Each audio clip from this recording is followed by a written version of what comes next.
In a world hungry for change, nonprofit impact matters more than ever. Yet, you're asked to do more with less. What if you could do more with more? That's the promise of Bloomerang, the giving platform built for purpose. Fundraising, CRM, and volunteer insights are integrated to reveal opportunity and generosity so you can make more connections with more funds raised for more impact. Now, that's more like it. Learn how you can do more with more at bloomerang.com.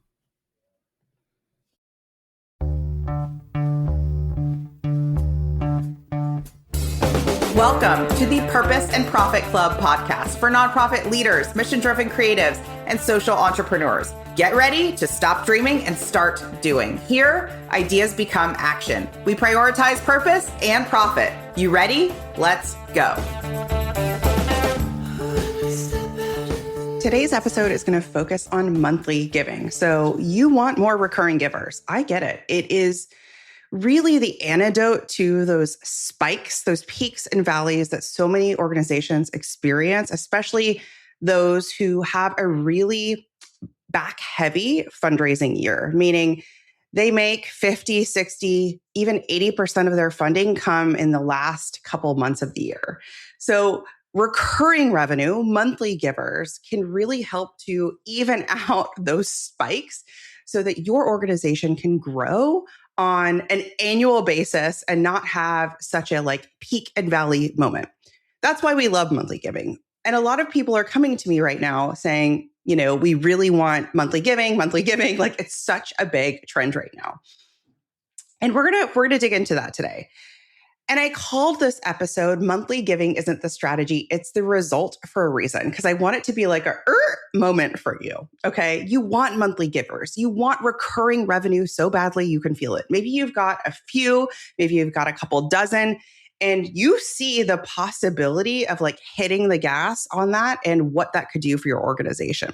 You're watching other organizations build monthly giving programs and thinking, why not us? Why hasn't this worked for us? What am I missing to call in more monthly givers? So you're adding a recurring option on your website, on your donation form. You have a checkbox that says, give monthly. And then you call that a monthly giving program. And sure enough, it stalls out. You just have your core dozen monthly givers and that's it. So first, we're going to fix the belief. Before I dig into today's episode and the content, I just want to call out something that I have really loved and noticed online. So Winter Olympics at the time I'm recording this is coming to a close, and it has been so fun. Honestly, to watch even just the highlight reels on social has been so fun. But I want to call out a couple of standouts. So Alysa Liu is a gold medalist, and she has been so magnetic, so joyous, so fun to watch. If you didn't see her gold medal winning figure skating performance, you've got to watch it. She actually quit figure skating at the age of 16. And then she came back and did it her way, this version at age 20 for the Olympics here this year. And she absolutely has just been everywhere. Everyone is so drawn to her. She is so her. She is so joyous. You actually feel that she's doing this for the love of the game. And it's magnetic. And if we can just take an ounce, a little drop of her magnetism and weave it into the stories you tell, weave it into how you show up in your campaigns, the emails you write, the fundraisers you launch, the phone calls you make, the thank you letters you write, I promise you it will change everything. Because why do I know her name and not the dozens of others that performed in the Olympics? Because her smile is infectious. Her style is so Alterna girl. It's so fun. She's a little bit of a wild card, like an outlier. And she's so freaking into it that watching her win, I watched her performance again and again and again. And then hearing her get interviewed and watching this idea of a comeback, why did she choose to perform again? She didn't have to compete again. And then it's just been so fun. And I want you to think about that. Are people watching me? Are people watching our organization, cheering us on, really wanting us to win more than our core few, right? And if the answer is where is everybody? Why don't we have more supporters? We're going to drill into that today, but it really starts with this like magnetic energy, this magnetic story. The only way to be magnetic, this is like a huge cheat code here, is to be you, to show up as you, the fundraiser, you, the executive director, you, the marketing lead, right? We want to hear your voice, your story. So Alysa has done that so beautifully in the Olympics, and like watch her interviews too. Like she's so her, and all you want to do is see her win. You want to see her win and win and win. Okay. So let's dig into monthly giving. So the sector has said, make sure you have it on your website. We have a monthly giving program. And people will come to me and say, we have a monthly giving program. They will say that. Organizations will say that because you have a handful of monthly givers. Those are people who are currently giving on a monthly basis. That is not a monthly giving program. That's a form. That is an option. So if you join one of my programs, sometimes we offer payment plans, right? That is different. That is a payment plan, right? That is very, very different from somebody saying, I'm raising my hand. I want to be part of your core people. I want to be part of your core supporters. I stand with you, right? That is very different. So a form is not a strategy. A checkbox is not a campaign. Billing automation is not a loyalty plan. And I think that's where we're kind of missing it. So if the only thing that has changed is somebody can now click make this monthly, you don't have a monthly giving strategy yet. Okay. And if you do, maybe you've named your monthly givers. Maybe you've branded it out, which is like part of step one, right? But again, maybe you're kind of stuck. Maybe you're plateauing. We're going to talk about why. So having a payment feature does not equate to having a monthly giving strategy. Okay. Features do not build momentum. So just because I take PayPal or Discover Card does not mean I have a strategy to go after those specific customers in my business. You with me? All right. So you want monthly givers. You want that recurring revenue. You saw 100 new donors come in last year and you're thinking, now we've got a pipeline. We've got more people. These are our perfect future monthly donors. And this is a common mistake. That's not how successful monthly giving launches work. So if those donors came in, for example, through a Giving Tuesday or year-end campaign, you saw sort of an influx of new people. And there was no strong trust building, connective, intentional relationship building strategy in place after that, they're not ready. They're not ready. Think about, I don't know why this idea just popped in my head, but I believe that Panera has like a membership option where Panera, like the restaurant, where you can pay a certain amount each month and get, I want to say coffee or sodas, or maybe it's like whatever drink of choice, like unlimited. Okay. We'll have to check that. Let's just say that that's what it was. Like join our, monthly club and you get as many coffee, teas, and sodas as you want, unlimited refills, right? So that doesn't make sense to market to somebody who has been to Panera one time. You with me? If they have gotten a sandwich and some soup one time, they're not quite ready yet to take the leap to say, here is a membership I'd love to sign up for and pay on a monthly basis, right? There is a stewardship point, a relationship building point in the in-between there before they take that leap. And not every customer, not every donor is going to be the person who's like, yep, I want to sign up to be part of your membership. Okay. So similarly, this is what I see is we have an influx of new people and then boom, we're ready. Now, it doesn't mean we don't pick up some people who are just like super warm and right out of the gate get us. And those are amazing. But for the rest of the, we'll say 90%, there needs to be some trust building. So have they been called? Has the person who gave, because your volunteer Marco posted about it, even heard from you personally, right? And I'm not talking about a tax receipt. I'm not talking about a single form tax receipt. Have they received meaningful follow-up? Have they been part of your biweekly newsletter? Are you sending meaningful, strategic storytelling, talking about the work you do? Simple but intentional touch points over the last few months.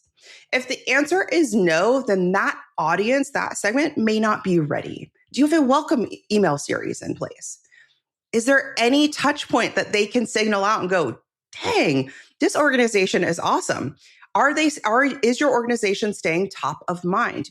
Let's say they gave to 5 organizations in December. would your organization stand out to them because you went over and beyond?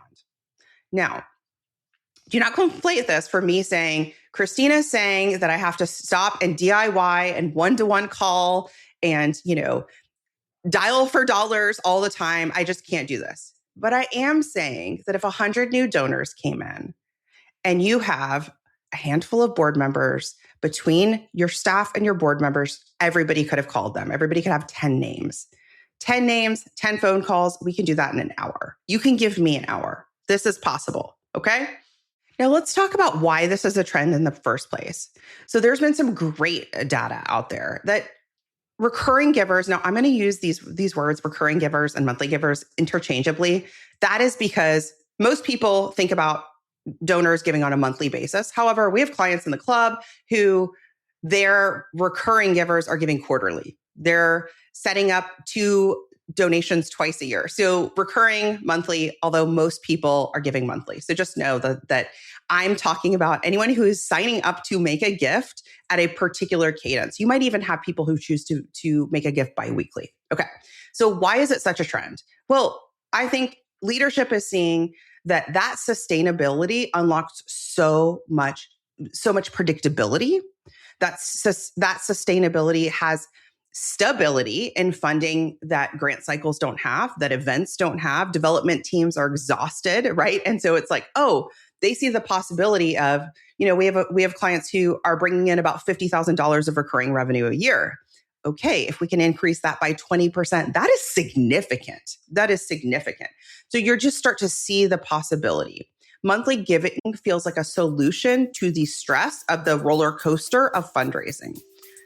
But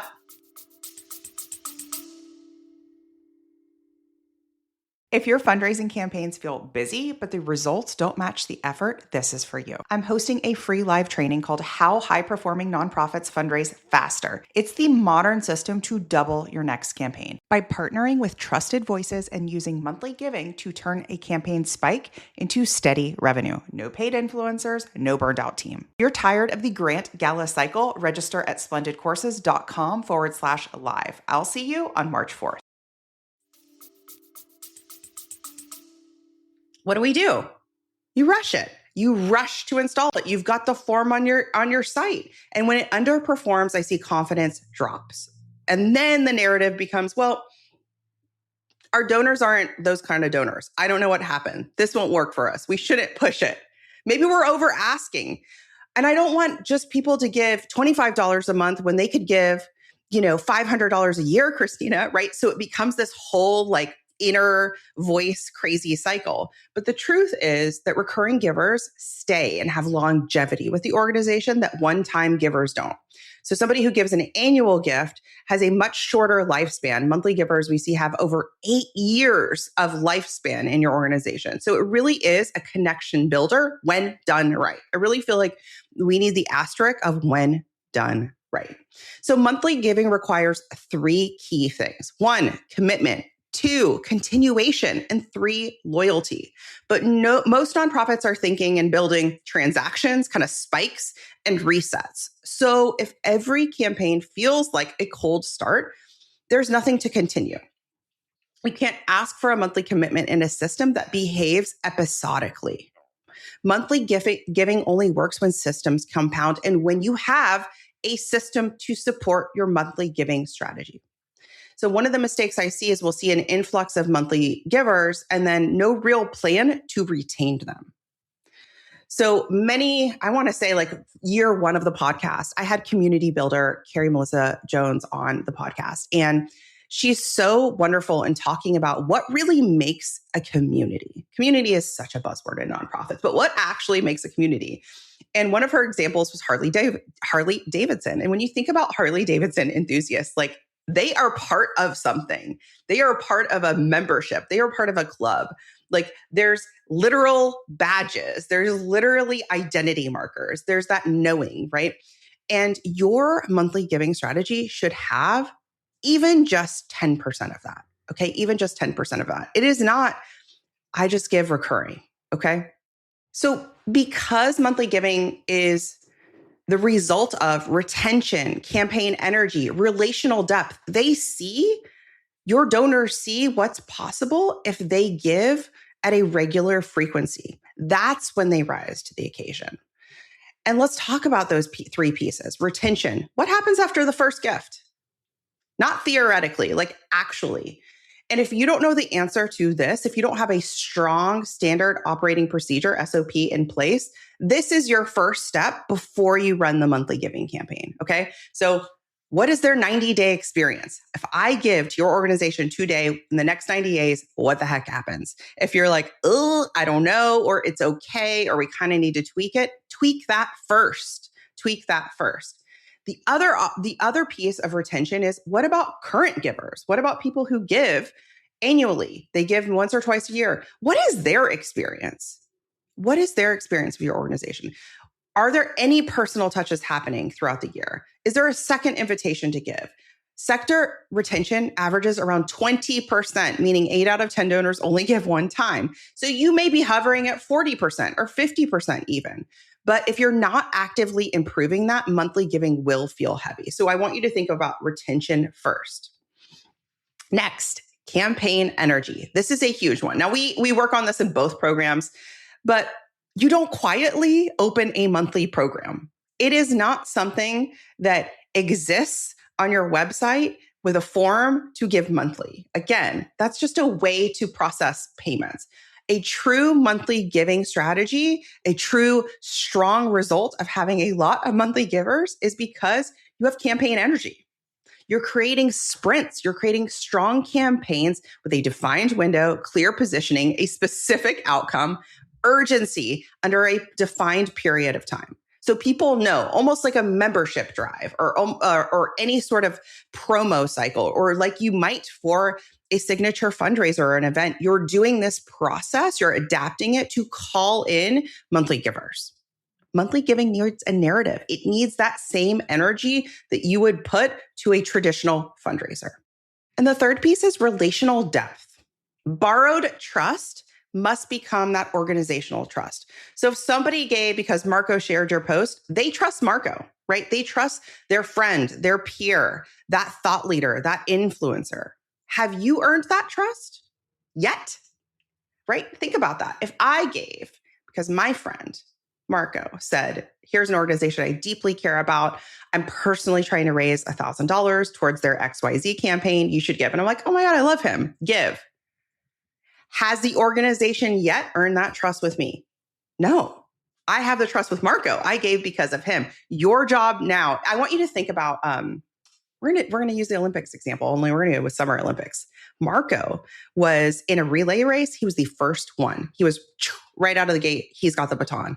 Now he passed the baton to you. Now you got to run and hold the baton to keep me engaged as new donor. Okay. That trust starts with you. He passed it over.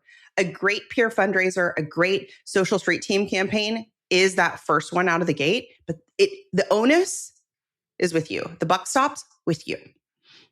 So that monthly giving is about belonging, not billing. I hope if there's one thing you get from today, it is that. How am I creating this belonging? And it's really easy to be like, oh my gosh, I don't have more time to create belonging and content and swag and membership badges. It's not about that. It is not about swag and stuff. You can create belonging in a quarterly update that happens, again, 4 times a year. That's it. But it is about specificity. It is about saying, have I done the work ahead of time to prep for this? Am I making a case for monthly givers to be called in right now? So when our clients add 25, 50, even 100 new recurring donors in a single campaign, it's not because they flipped on a feature. It's because they did this. They prepared. They strengthened retention first. They built connective storytelling. They created a campaign that was like inflection point to bring people in. They created energy before asking for continuation. Okay. Monthly giving became the obvious next step for many people in their audience, not a forced upgrade. Some common questions that I hear are, how do we know if we're ready? Okay. Are you saying we're not ready? Are we ready? I want to share with you a couple of responses and ways you can decide if you are ready. 1, do you know your retention rate? 2, have first-time donors received more than a single tax letter automation. 3, are we regularly communicating with our donors? What does that look like?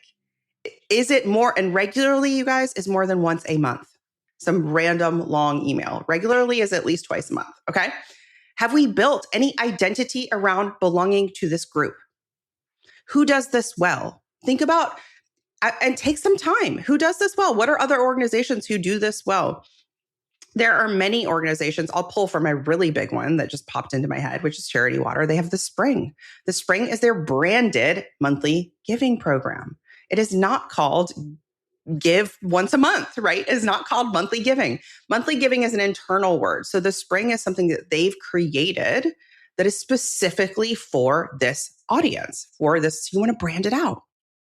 And does our system compound or reset? Meaning, are we just constantly starting back at zero after every campaign? Or are our campaigns throughout the year quietly seeding our monthly donors, quietly showing the power of that sustainable revenue? And if you're thinking, I don't want to over ask, I don't want to bug people, I don't want to take away from that $2,500 gift I get every year. What if I ask them to be a monthly giver and then they give $25 a month instead of $2,500? Listen, the data is crystal clear on this. People who give significant one-time gifts, or even significant is a subjective word. So we'll just say significant one-time gifts each year, can still be part of your monthly giving program, okay? Meaning they may choose to give $25 a month, and then we see this again and again and again with our clients. They still will make a significant larger gift for a fundraising campaign. So one doesn't take from the other. That's just scarcity mindset, and I get it, it's real, but the data supports the exact opposite. So you don't need to worry about that. You're not over asking. If trust has been built, remember, they have philanthropic goals. They want to see you win. I want to see Alysa Liu win. She's not over competing. She's not over talking about figure skating, right? I want to see her win. I'm like, go skate again, do the Olympics again, try again, keep at it, right? Our donors aren't monthly people. Maybe you're thinking that. Let's just zoom out and think about your ideal perfect fit monthly donor. How many subscriptions do you think they pay for every single month? Whether it's Netflix or Hulu or Spotify or the razor they get in the mail for shaving. Like, we are now in the subscription economy. So that's just a little lie, a little sneaky lie you're telling yourself. People are monthly people. Yes. People commit when they feel connected. That's human behavior, not sector-specific behavior. And if you've tried it and it didn't work, you likely introduced that commitment into a system that resets every time, right? It wasn't part of a full ecosystem of your strategy. And that's why inside both my programs, we took time in Q1 to plan Q1 and Q2, 6 months at a time, so we can see where do the monthly giving sprints come in. And if you need help to actually brand and build out your monthly giving program, you need to join the Purpose and Profit Club. That is my high touch fundraising accelerator where we do this work together, where I can support you in branding out that monthly giving strategy. What is it called? Who is it for? Who should join? How long should your first campaign be? What should you say? What are you doing to retain them? And it's not a bunch of hats and swag and pins and baubles. How can you do this in a way that's scalable for your staff? You can do that inside the club, and I would love to support you. And one of the things I love about monthly giving is it becomes part of your ecosystem, meaning that influence that you're already using, say, your social street team for, you can bring in to become audience amplifiers for a monthly giving push. Your campaigns are naturally building in that urgency and energy. That retention is building in depth. And monthly giving captures that continuation. So when you think about the life cycle of a donor, it ends up being like a beautiful next step for somebody. So somebody who's already a strong donor, maybe they give $100, but they give $100 every single year for the last 8 years. They are ready. They have been waiting for this, right? And somebody who gives $2,500, but has given $2,500 for the last 3 years, they are ready. They are waiting for this. It becomes such a beautiful signifier of their alignment with your work. So inside the club, we build the system, not a checkbox, not an option, right? But the actual system. And once you build that system once, You can very much run a campaign for monthly givers so simply. It's like you build it the first time, and then you can look at your fundraising calendar for 6 months or for 12 months at a time and actually see where those campaigns will ideally fit. Because you'll see gaps in your fundraising calendar where you don't have, a big appeal happening, a big event happening. And I'm like, let's do a monthly giving campaign. Let's call in your next 50. Because monthly giving isn't the engine. It's what happens when the engine is working. So stop installing monthly giving and hoping people come, and start earning it. Start being magnetic. Start calling them in. So you're building that momentum. You're designing a retention plan. Then you're launching with intention. Monthly giving isn't the strategy. It is the result. So if you want help with this, I highly recommend applying to join the Purpose and Profit Club. The link is in the show notes, or you can go to splendidcourses.com/join for details. I'll see you next time. Hey, high achiever. I know your sights are set on ambitious, world-changing goals. In the Purpose and Profit Club group coaching program, you can get the support, motivation, and strategy to accelerate your impact. I like to say it's where the inner work meets big impact and big funding. Go to splendidcourses.com/waitlist, and you will be first to be notified when we open up doors, and you'll get special bonuses when you join our waitlist. See you inside.